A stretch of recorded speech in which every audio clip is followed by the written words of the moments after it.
Welcome to the Two Marketeers podcast, where marketing swashbucklers Sean and Lindsay seek to demystify the fascinating world of modern marketing. Each episode takes listeners on a storytelling adventure that informs, entertains, and inspires marketing enthusiasts of all kinds.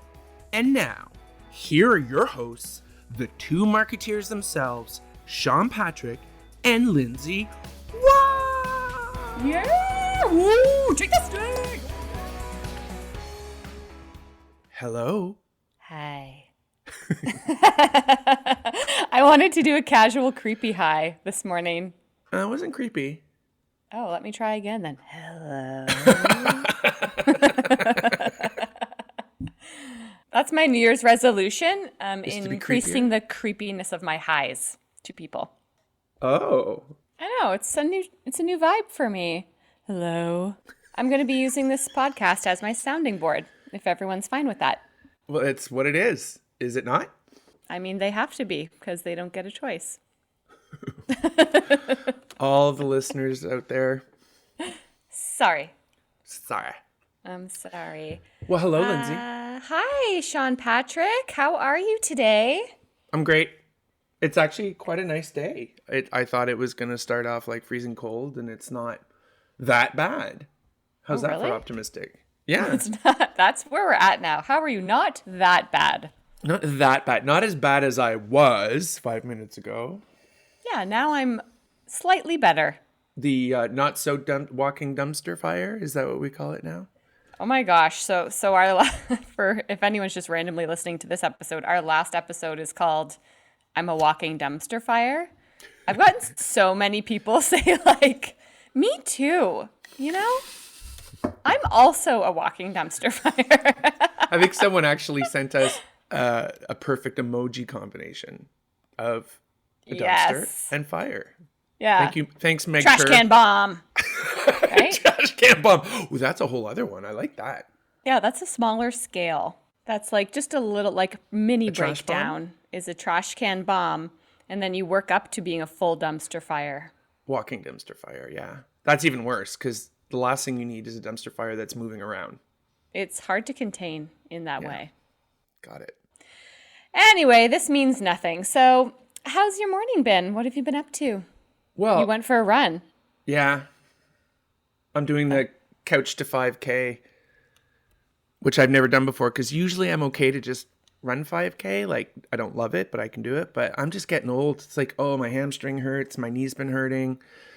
But it's going okay. But it's like, God, it's, new aches, new pains. They become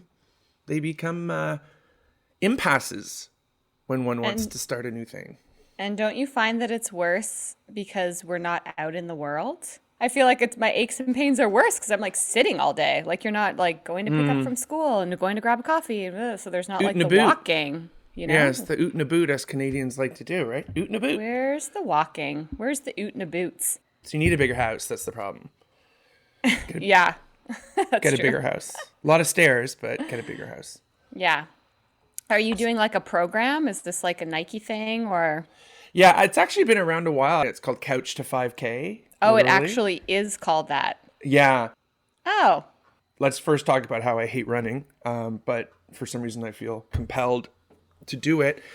What it does, so I downloaded it. It was free. And I would always use, what was it called? Map My Run, which is good. But I think I needed the motivation of, okay, slow down, start slowly, get back into it. And so it asked me a few questions. And it's like, have you done this before? Do you do this? I'm like, yeah.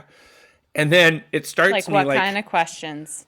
Like, have you ever done distance running before? And, it didn't do you ask do cardio? you like, did you drink wine last night? Can we skip that part? That's the paid version.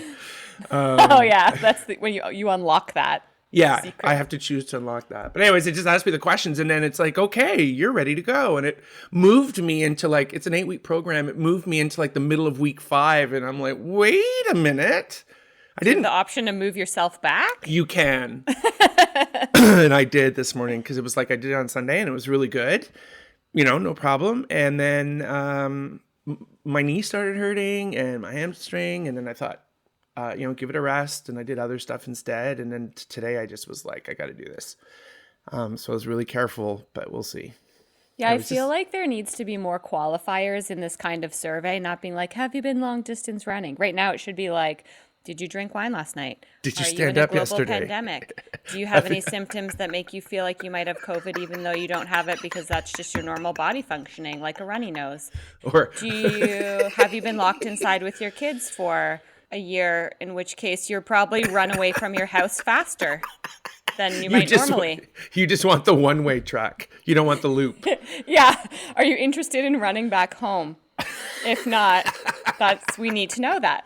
Please move to workout 3.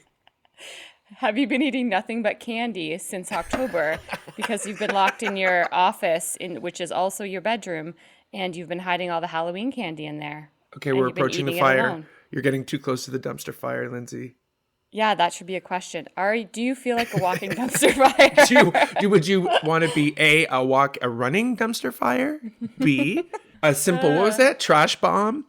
Hey, listen, we would be remiss if we did not talk about what yesterday was. Big inauguration day for our friends to the south. Yeah, we're thinking of you guys. It was a pretty awesome Get that day. guy out of there. I keep thinking, he's gone. I keep thinking, when's it the right time to post that? Am I wrong, or was yesterday a rebranding for the United States? Yeah, I think everyone is hoping so. Exactly, but they conveyed it. They made a good story about what I felt good. Maybe that's why I got drunk with my American sister. Oops, Yeah, did I let that slip? celebration. Celebration. Okay, that's the end of my smoothie. I must admit, yeah, good slurping. I must admit that I feel like political people are going to get mad at me about saying this. My favorite part of the inauguration was the fashion. Yeah, Have you did seen? like that? Yeah, dude. It was kind of like a presidential, like Oscars. Like there's content all over the place now with everyone's outfits and Lady Gaga with her. That was pretty wild. Yeah, her cosmetics like all that kind of stuff, and I was like, wow, this turned into a whole thing. Yeah. I thought of Hunger Games when I saw her because of the bird on her chest. Yes, her. It was very Hunger Games in a good way. Wasn't it? Yeah, Felt like it was like a dove of peace or something. We should look into what that actually was. Yeah. Let's Google it right now. Lady Gaga inauguration brooch. Oh my God, do you know the Put a Bird on It skit from Portlandia? Put a bird on it. That's what she did. She put a bird on it. What is that? Google it. It is a dove. She wore a statement dove brooch. That's the zhuzh version of a brooch. It's like a brioche bun turned into a pin that you can put on your top if you like carbs a lot. Oh yeah, cool. The singer wore a custom, I can't even say that word, Schiaparelli haute couture designed by Daniel Roseberry. The outfit comprised of a navy cashmere jacket with a featured fitted bodice and high neck. Lady Gaga opted to keep the look simple with her jacket fastened, making a statement with her brooch. The statement jewelry was a dove carrying an olive branch. Very symbolic. Right? I love that. Because wasn't the dove carrying an olive branch? Never mind, I'm not even going to go into the biblical. Well, she says, posting about the brooch on Twitter, the singer wrote, "A dove carrying an olive branch. May we all make peace with each other." Boom. Lady Gaga killing it again. She's the best. I know. I love her too. Isn't she? Yeah. In my branding exercise that I do, she's one of the personal brands I call out of, personal brands that really have weathered the storm. And she's definitely one of them. Reinvented herself a few times. Sean Patrick Wise Guy, what is it about her? Is it the reinvention? Well, that's kind of what we're talking about today. A little bit. I think she listens. I think she listens to her fans. I think she's really tapped into what's going on around her, and she brings that into her story. She's engaged. She knows what her fans love, and she just does shit about that. Yeah, I also think it's shit she wants to do. Like, she's just She Yes. listens and then she authentically engages. It's not like she's trying to transform into something that they just want. It's like she seems to really be living her true self and resonating with people and just like connecting with them based on what they say that resonates with who she is.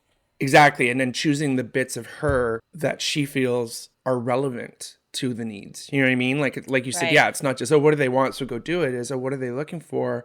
Where are opportunities for me to make a difference there? And how does that allow me to stay true to who I am? And there she is. Boom. What a vision. I have to go put a brooch on. I need to Brooch. sass up these track pants. The dove brooch. I feel like you've never worn a pair of track pants in your life. I am wearing these cutie little harem-y pants today. Yeah, it's not the same. Is that track? Oh.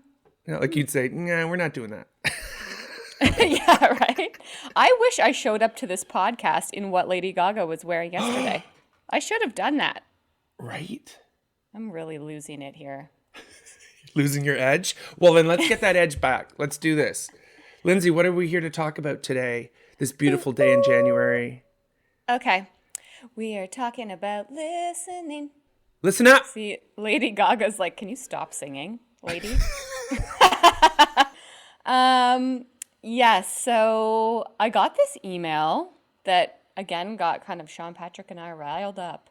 The email newsletter that it's from is called Raisin Bread. So this is a little email newsletter that I like to read. So we'll share it in the references of this episode. But the topic of the email was like, it says, you like your 2021 marketing plans, but will your customers? And I'm like, interesting. I always think about that from a strategy perspective because we're kind of like over here making the plans. And then it's like, how are customers actually reacting to the plans that we're making? And what this email was saying, it says, in an ideal world, marketing is a conversation, part telling customers about your business, part listening to their stories. In reality, though, listening often falls by the wayside. Boom. And Caitlin, CEO of Customer Camp, which is a very cool company that we can talk about later, wants to change that. She recommends marketers not just buy behavioral data and send out surveys, but also have actual one-on-one conversations with their customers, almost like ... human beings. And I was like, yeah, right? Yeah. Yeah, Yeah. I love this. It's the, I think to give perspective is you and I, our job has always been to sit in rooms with marketers who love their brand, right? And are very Yes. excited about the success of their brand. So, and our job is to give them what we think they asked for, that we think they want. And so we go off in a room and we come up with all these great ideas. And how often in that is it like, does anyone say, but wait, is this really what customers want? So it's the assumption we tend to often make. And I think, we said it last week, and this is why we're talking about this today, is to say, right now it's about brands need to listen to customers. They need to understand what's going on with them, and they need to build their brand while they do so. And I think this is it's kind of what led us to this topic, where the first thing you need to do, and you can do it now, at no matter how big or small your company, is to just listen. And what does listen mean in this world, this time? Lindsay, what does listening mean for our listeners? Yeah, even coming off of what we were talking about last time, it's like in the absence of forecast and trends and things that you feel like you can rely on because the world is so uncertain and it's hard to forecast, what are you supposed to do about that? And then when we were reading this email and hearing the notion again of listening, we're like, yeah, listening's what you're supposed to do about that. So to answer your question, for people who don't necessarily know about what listening is, it is what it sounds like. It's actually talking to people and listening to conversations and listening to comments and listening to engagements and actually having one-on-one or group conversations with groups of your customers to talk to them about their experience, about what they're going through, about what they want in products, about their lives, their lifestyles, how they engage with it, how they buy it, how they consume a product at home, but maybe how that's different than how they actually buy it in person. And that's what listening is. And we're huge advocates of listening because we find that it really helps you get away from not only what people are doing, it's important to understand who the people are and what they're doing. And how they're feeling. Yeah, well, that's kind of the Sentiment. difference, right? It's about Yeah. what they're doing, but more importantly, it's why they're doing it. And Yeah, that's where you can really dig into it. it's like it's what we would call more the qualitative kind of data, the qualitative kind of input that allows us to go deeper and understand things and measure what we call brand sentiment. Numbers don't tend to get into that level of depth. And I think, when you and I started out in social media, that was what was really interesting is it wasn't about quantifying the data as much as it was about qualifying it. Because you could always quantify in different ways and different measures, but what was really different about social media and that whole sort of idea around understanding what people feel, for the first time ever, they could freely share how they were feeling. So like you said, listening can take a lot of different forms, and it's really about just stepping back and trying to understand the conversation, right? Yeah. Don't jump into the conversation. Don't be that person at the party who jumps in and says, "Hey, Sean Patrick, VP sales," and shaking hands and kissing babies. It's around really just walking into the room, getting a gauge, who's there, listening, and trying to find opportunities, just like Lady Gaga does, to really say, well, I have something to say here, and I think people will appreciate hearing from me based on the sort of things I'm qualifying, the sort of reasons behind why I feel I can engage. It's a very social thing. Yeah. And I think sometimes you're a bit nervous about it because you're like, oh, I'm not going to necessarily take what one person says as gospel, right? But when I was reading something about this yesterday as well, the way that they were talking about it was like a treasure hunt. And like social media is kind of like that. Qualitative surveys and things are kind of like that. It's like, what are these little treasures, like niche insights that we can pull from comments and engagements and what people are saying that can help change the way that we think about the brand? So you're not necessarily taking, 45% of people buy body wash on a Sunday at Amazon. It's like, well, why? Like, why are they doing that? What is the Yeah. thing that's actually leading them to do that, not just what they're doing? And a lot of the times we find we run into something called a say-do gap. That's kind of something that we kind of address in Insights collection and that kind of stuff that says, what people say they will do is one thing, and what they're actually doing is kind of another thing. So an Right. example would be if you're developing a pasta sauce, for instance, and people say, oh, well, I buy pasta sauce, once a week because my kids eat pasta all the time, and I always go into the store and I look for the label I like and I put it in the cart and I go. And then if you actually go in and stand in front of the pasta sauce shelf in a grocery store and you watch people shop, not creepily, of course, Well, no, naturally, you can be creepy. You've made that choice. naturally, not creepily, with my trench coat and sunglasses on. You'll never notice me. Your fur onesie and your white sunglasses and your fur I blend hat. right in. Yeah. So you're standing there watching people shop and you can talk to them like, hey, why did you choose this sauce over this sauce? How many times a week do you actually buy this? Why did you just put 4 in your cart instead of 1? And you can really start to talk to people and get into what some of those treasures are that can say, you know what, people might say they buy it once a week.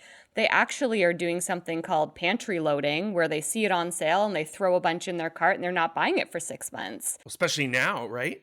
That must be Yeah. happening. That's happening a lot more. Exactly. And sometimes people they might not know that about themselves. When you're asking No, them, it's how often do subconscious. you buy it? They're like, my kids eat a lot of pasta. I probably buy it once a week. There you go. I buy it once a week. And those insights might not necessarily be true because what people say and what they do are oftentimes different.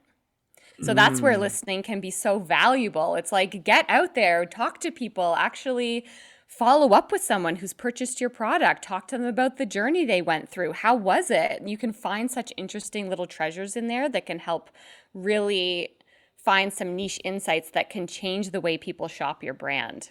The way I look at it is it's that idea of start with some data. Do start with the quantitative. Do start understand, like don't just start asking questions. Really pay attention and start gathering opportunities to learn more so that you can understand as a brand how you can better connect with them, how you can better appeal to their needs.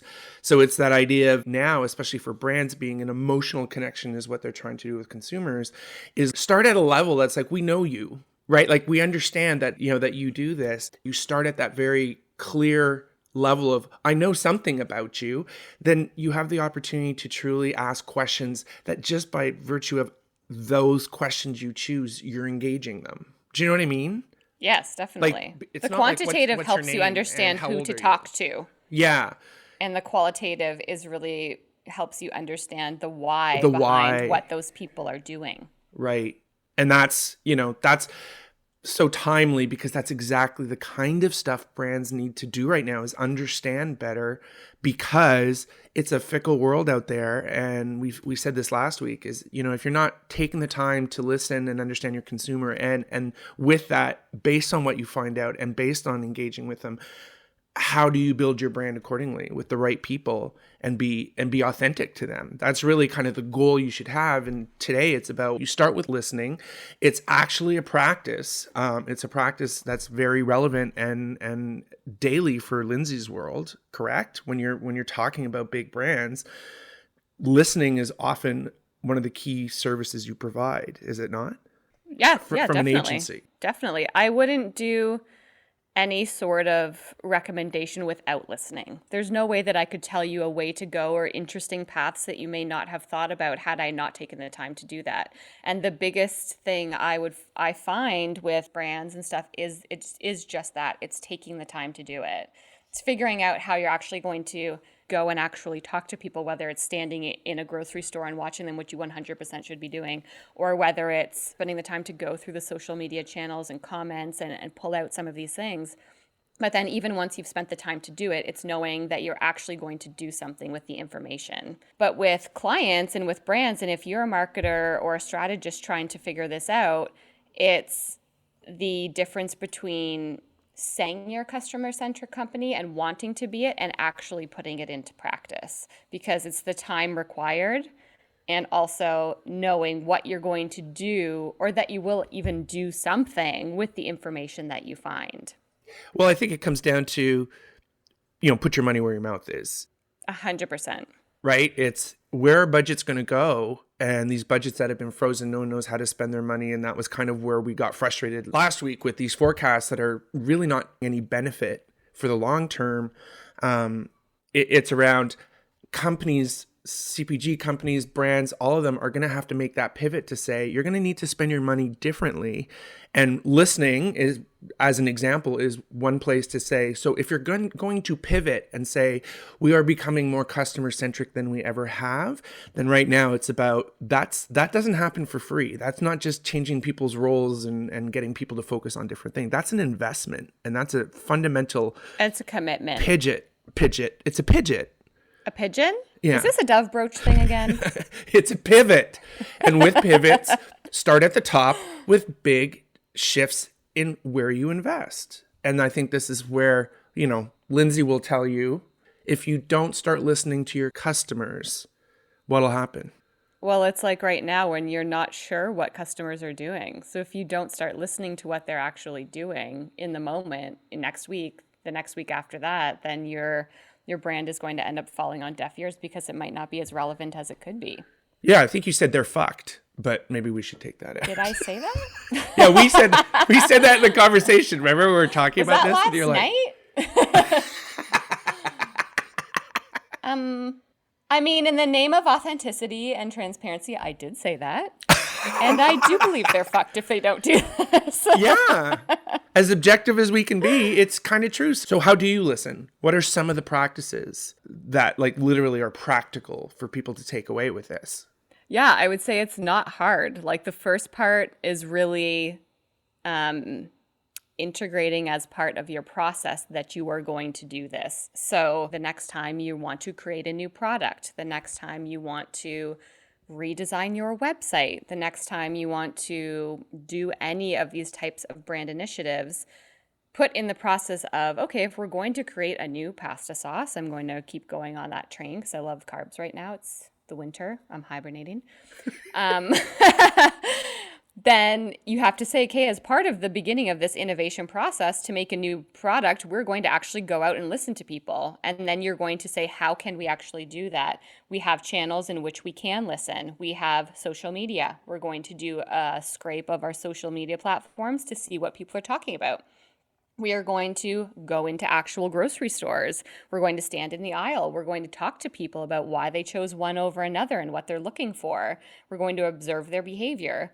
You may have an email newsletter. You could say, we're Right. going to send out a survey. Like, surveys are still valid.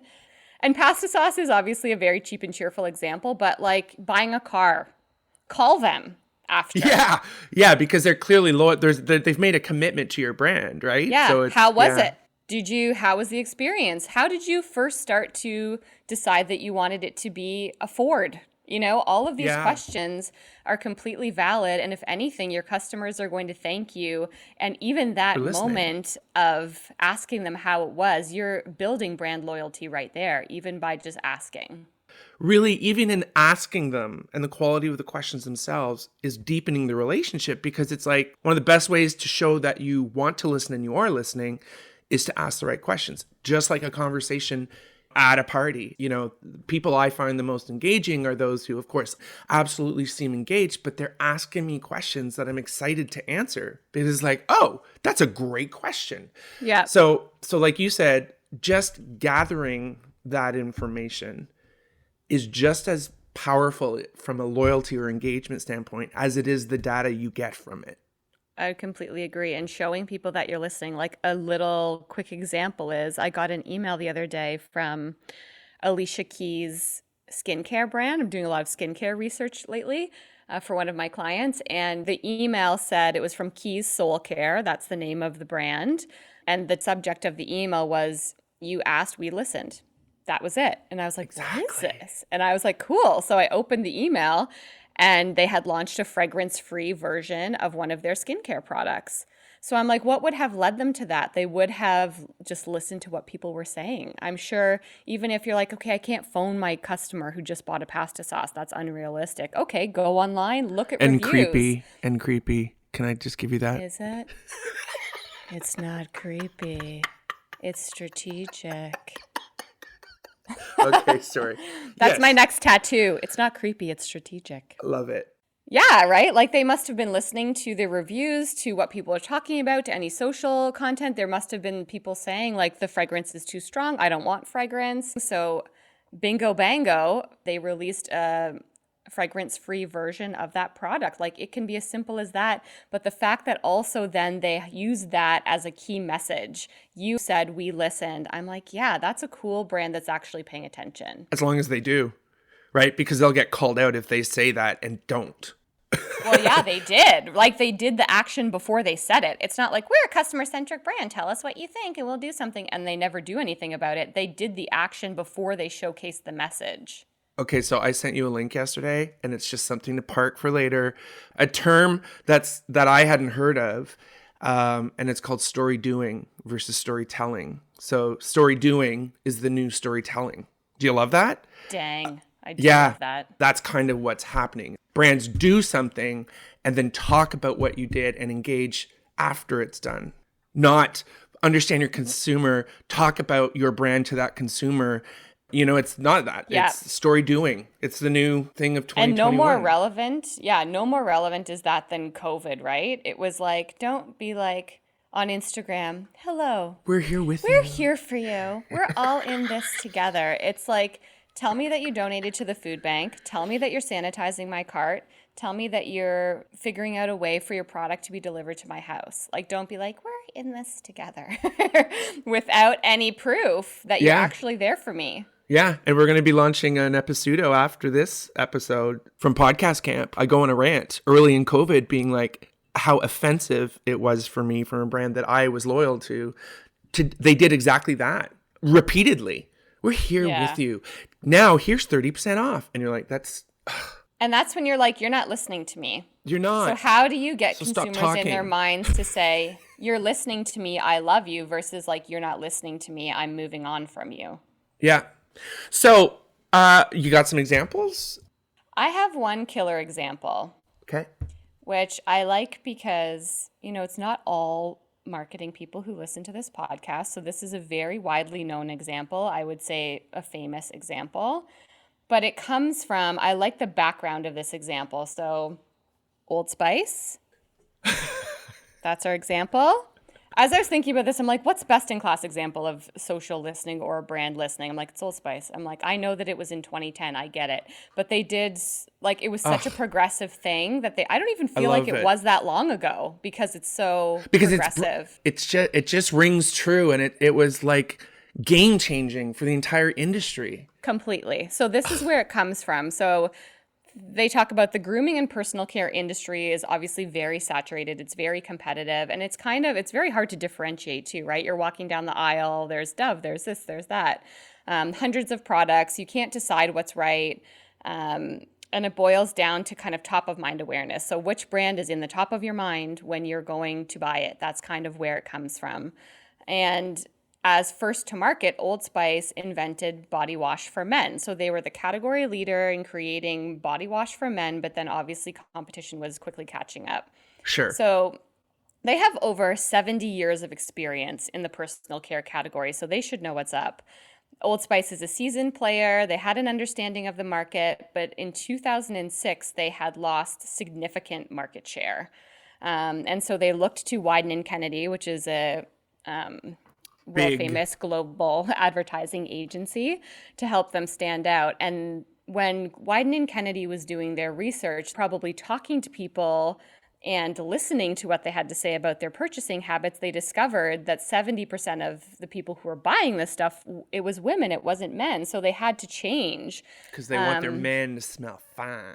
Right? So, or that they're just the primary shopper. So there's Yeah. so many reasons. And this is when the Old Spice man was born. So it was in 2010. They launched their highly successful Smells Like a Man campaign created by Wieden & Kennedy. And it was one of the most, I would say, famous or memorable creative campaigns of all time. Even people who aren't in the industry know what I'm talking about right now. Dare I say the D word? It was disruptive. I thought you were going to say disgusting. No. Anyway, so this first commercial started with Isaiah Mustafa saying, "Hello, ladies." So like they already kind of changed the tone, knowing that, yes, the brand was for a male audience, but that it was female shoppers. And this commercial first launched on YouTube in February 2010 and then premiered on TV later. And it enabled Old Spice to capture 75% of the conversations in the category through social media, Twitter and Facebook. But then the cool thing that happened after this as well. So this whole initiative started by listening to people and finding out who's actually buying it. And then what happened after this original commercial was that they continued to listen across platforms and asked people, post questions, ask us anything. And they started creating these pieces of content in response to what consumers were actually saying on social. I think in the span of 2 days, they created 185 videos. That was unheard of. Yeah, it's almost back unheard of then. now. Exactly. Yeah. Addressing all of these comments and questions and things that they had coming in from social. So a prime example of listening at its best and really finding that kind of deep insight in the way people are behaving that helps change the way that you show up in the category. And they never stopped. I think that's the other thing. Like they made was that only the pivot. beginning. They didn't. It wasn't just, oh, look at this fun. What's the word? Gimmick. It was so steeped in the pivot of we're going to start making this a part of how we go to market, and listening is going to be key. Because I look at it, yeah, we can look back and see all the wisdom in it, but let's be honest, when it first happened, it was like, what am I watching? Like it was hilarious. Yeah. It was share worthy. It was like, look at me, look at that horse. Like it was so over the top. But think of things like big decisions made, and I'd like to think, as evolved a society we are, as I think 2020 showed, maybe not so much, but a black man appealing to the masses. Sadly, that wasn't done very often. Do you know what I mean? There was Right. just so many things that were like, these steps they took were based on understanding, right? Whether it's demographic or what do these women like? How do we attract them? How do we attract the woman but not offend the man? How do we make because it was very appealing to guys. It was hilarious. It was almost like a farce of the mindset we're in when we decide to buy something that might smell better than the soap that I used to use, right? It was good. Yeah. Right? I like that. Yeah. Bravo, Old Spice. And if you're talking about top of mind awareness, like that's it. Yeah. Yep. There you go. Love Listening it. at the heart. That's a good one. Great Yeah, brand. one of my favorites. A total pivot for the brand, because before then it was about, maybe it was the fisherman on the boat wasn't working anymore, because that's how the commercials were. It was the fisherman on the boat, and when he docks, his wife or his woman meets him there and hugs him, and it was like, well, does he smell like fish? Like, I don't know what to say. Not anymore. Not anymore. Awesome. Cool. Do you have any examples to share, Sean? What do you think? I do. I was looking at even like smaller ones. Do you know what I mean? Like, how do we do this? How do you show that you listen in different ways? Yeah. And I wanted to pick two that were pre-COVID, because I thought it's sort of like, yeah, this is really important now, but this has been going on and it doesn't take much. But I think what they both do is they show, and Lindsay, I think you said it last week, it was something like, if you're going to be ready, you need to know that you're going to be ready for when you're ready. Like, it's something to do with that, right? You talk about the Oreo cookie thing, and it's like, look, it's not about that execution. It's the fact that they were ready to respond. Ready to be something. ready when they needed to be ready. That's what it was. Thank you. So basically, actually, we'll put the link, but it's called noonlineadvertising.com, KNOW. They gave 4 examples of brands that listen to customer feedback. And, it starts by just saying it's refreshing to know when brands are listening to their customers. Too often we see tone deafness, and that's a term that Lindsay taught me. So I'm going to give her some credit there from the thanks. executives. So too often we see tone deafness from the executives at our favorite companies. Right. Releasing a product that does nothing but meet a sales goal for the quarter, keeping quiet on issues trending online, or just ignoring customer feedback entirely. So they talk about, here are some examples. Tesla, when the CEO used Twitter. So Tesla CEO Elon Musk is one of the most famous company executives on the planet. His role with Tesla and SpaceX makes him a rock star and real life Tony Stark. And his social media personality matches his reputations. Musk is one of the few CEOs you can actually talk to on Twitter, and people do. One Tesla owner tweeted Musk with an idea for a steering wheel adjustment when the car is parked. Elon Musk liked it and made it a reality. And it was as simple as that. Like, literally, the post says, at Elon, mention Elon Musk, can you guys program the car once in park to move back the seat and raise the steering wheel? Steering wheel is wearing. And he replied with, same day, good point. We will add that to all cars in one of the upcoming software releases. Booyah. And then you see, like, I think it's the guy's brother who has the same last name. And he goes, can I have the option, because that's not something I want. It was like, yeah. Yes. I think another one that was really compelling was, they call it when Nike took a cultural stand. They made big headlines in early July, I think this was 2017, when it recalled the release of shoes featuring the original Betsy Ross American flag on the back. Why? Because spokesperson and activist Colin Kaepernick addressed concerns that the Betsy Ross flag had racist connotations, so Nike canceled the sale of the shoe. Right? And it's like, okay, so how is this listening to customer demands? Well, Kaepernick is more than just a customer. So again, being ready, they had chosen him. They had already chosen him in the controversy that he created to be a voice that really connected to their values, right? Yeah. So when this happened, they took a step back in order to take 2 steps forward, right? Because actually there was a lot of controversy, as you can imagine, against the fact that they did that they took it off, and they made a conscious choice to do so. They had the right kind of structure in place. They had already pivoted towards the things that were important to them, and they made that call. Yeah. They story did. And I think that's a really good kind of Lady Gaga example of listening to what people are saying and then responding in a way that aligns to your values. It's not like you're going to jump on everything that everyone's talking about, but if you believe the same things that the people engaging with you believe, it makes sense for your brand to be able to make those decisions and changes. Yeah. And it just finishes off, I think it's a great statement. It says, brands listen to customer feedback in many ways. Some of it blatantly direct, like Tesla, and other implied, like Nike. Either way, customers seem drawn to brands that show publicly that they understand what people are saying and what they want. Isn't that what you're talking about? Exactly. And I would say, like the Tesla example, it's not like other heads of companies don't want to know what people are saying. They're just busy. Like, it kind of just comes down to, like, we have other things going on. We're busy. But clearly, it's part of Elon Musk's priorities and his values and his personal initiatives to be doing the listening. And whether it's him actually tweeting or whether it's he has people who are bringing ideas to him, there's that element of authenticity there. And that this is one of his priorities as a leader of this company, to make sure that people are being heard and that those great ideas are getting through, because you never know if, for instance, it's something that you just didn't think about. But I'll challenge you on the being so forgiving to the executives. They're too busy. Is that's their excuse? But there's a fear, right? And a fear we experienced early on when we were trying to get brands to start to engage on social media because it was a thing. That fear cannot happen anymore. Like, you have to make those decisions to say, if you choose not to listen, if you choose not to engage on social media, meaning, yeah, but if customers are talking about you and you choose not to listen, you will be fucked. Sorry. And what do you think the fear is? What's a fear of? Change. It's that pivot we're talking about. The time is nigh. You're going to have to start shifting where you invest in marketing. And listening is much more than just an action. It is a practice. It is a practice that is key to becoming a customer-centric company.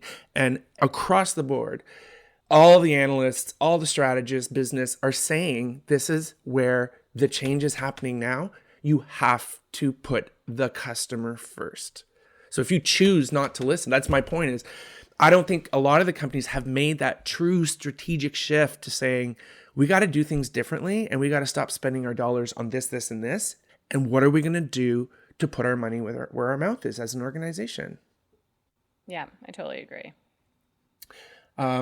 There was just something I saw. I think it was an Accenture article. Again, we'll put the link, but it brought up this thing called the 3 lenses for creating good brand experiences in uncertain times. So it's much more timely. Yeah. And it just says, almost overnight, COVID-19 has upended both the customer experience we want to create and the ways in which we go about creating them. This radical change demands radical thinking and a coherent plan to act on it. Case in point. And they just give 3 things. It's like a 3-step process. It's just, empathize is the practice. Yeah. And we've talked about this of gaining. That's how the way you empathize is gaining a deep understanding of customer needs to inform your strategy. The next step is to adapt. So based on what you're hearing, how are you going to adapt your business and your strategy to respond to what they're feeling, right? Mm-hmm. And last but not least, reinvent. So then you have that information, you've kind of understood what it is you're going to do. So now you have to, what areas of your organization do you have to reinvent the way you do things? Yeah. And so we show examples like you did with the Irish Spring. No, what's it? I'm sorry. That's really bad top of mind awareness. Old Spice. I can't even keep it top of mind with you for 5 seconds during a podcast. I will take it out. That's just my age. Don't judge me. So you reinvent, and we're looking at reinvention over the decade. That's now, see what they did way ahead of the curve. Brand, you have to do now, or else. Right. So I just really like that 3-step. I love the 3 steps. I would even say you can't even start the first phase of empathizing or empathy if you haven't listened. So the first step is listening. That's Second exactly step it. Is empathy. Well, I think listening is part of empathize. So the idea is like the action that you take. So listening will lead to being empathetic. Being empathetic will lead, you're totally right. But I think it's the 3 steps is listening is part of the empathizing practice, because anyone who empathizes, it's just part of it. I guess it's the idea of listen.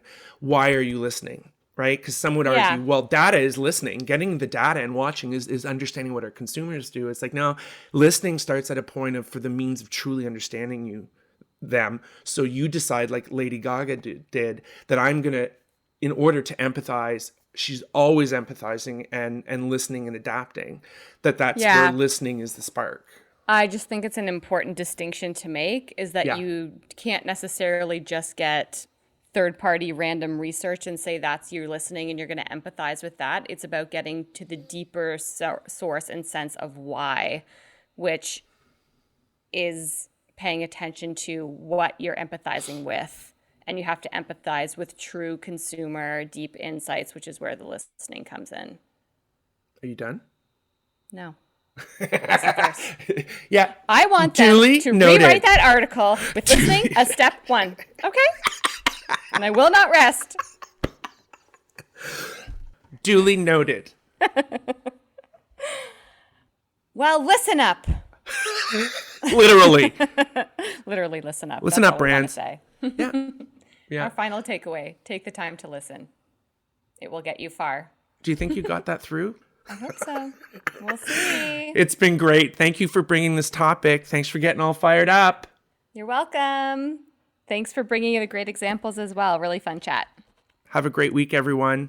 Bye, Lindsay. Okay, talk to you soon. Bye. That's it for this episode, my fellow marketeers. Thanks for listening. We hope you enjoyed it. If you did, subscribe to this podcast at thetwomarketeers.ca. That's the2marketeers.ca. Spell it out. Be sure to tune in for more marketing adventures every month from us, the Two Marketeers. But you can just call us Sean and Lindsay. Actually, I would prefer Wise Guy. Yeah, I know you would. We're not doing that.